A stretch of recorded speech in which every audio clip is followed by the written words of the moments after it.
Di balik reruntuhan kekuasaan Samanid, seorang budak Turki bernama Alptigin memberontak terhadap nasib. Ia merebut kota Ghazna dan mendirikannya sebagai basis kekuatan baru. Dalam dunia yang dikendalikan darah bangsawan, seorang budak mendobrak garis takdir. Dari dialah benih dinasti Ghaznawiyah ditanam. Tapi benih ini masih butuh tangan yang kuat untuk tumbuh menjadi pohon besar. Dan tangan itu adalah milik Sabuktigin. Sabuktigin, menantu dan jenderal setia Alptigin, bukanlah pewaris darah, tapi pewaris tekad. Di tangannya, Ghazna bukan lagi benteng kecil, tapi kerajaan baru yang berkembang ke timur Persia dan menggempur kerajaan Hindu di India.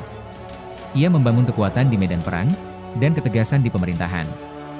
Tapi kekuatan ini hanyalah fondasi. Sang putra akan membawanya lebih jauh.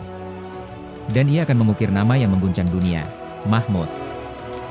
Ketika Sabuktigin wafat, tahta Ghazna jatuh ke tangan Mahmud, seorang pemuda yang tidak hanya mewarisi kekuasaan, tapi juga impian kekhalifahan. Ia menolak tunduk pada penguasa Syah Buaihi dan menyatakan setia pada Abbasiyah Sunni. Sebagai balasan, Mahmud diberi gelar Sultan.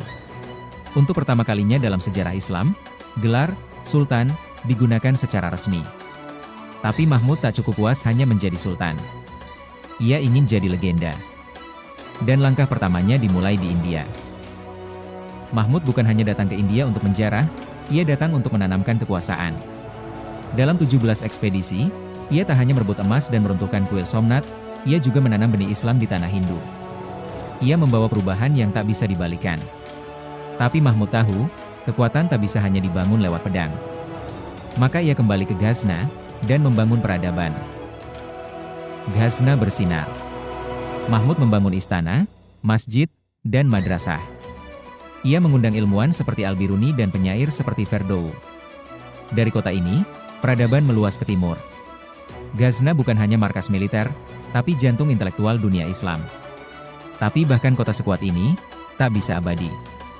Bayang-bayang ancaman mulai muncul dari barat, bangsa Seljuk sedang bangkit. Masud-i, putra Mahmud, mewarisi kerajaan megah, tapi tidak kesiapan menghadapi badai.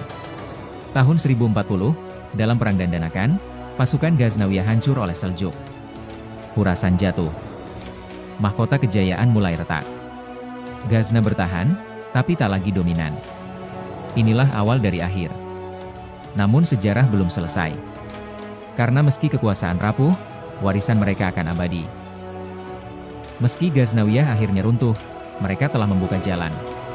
Ekspedisi Mahmud membuka gerbang Islam ke India, yang kelak dilanjutkan oleh Ghurid, Kesultanan Delhi, hingga Kekaisaran Mughal. Jejaknya tak lagi di medan perang, tapi dalam bahasa, arsitektur, budaya, dan akidah. Ghaznawiyah mungkin telah hilang dari peta, tapi mereka tetap hidup dalam sejarah India dan Islam. Dari seorang budak, lahir sebuah dinasti. Dan dari dinasti itu, lahir sebuah peradaban.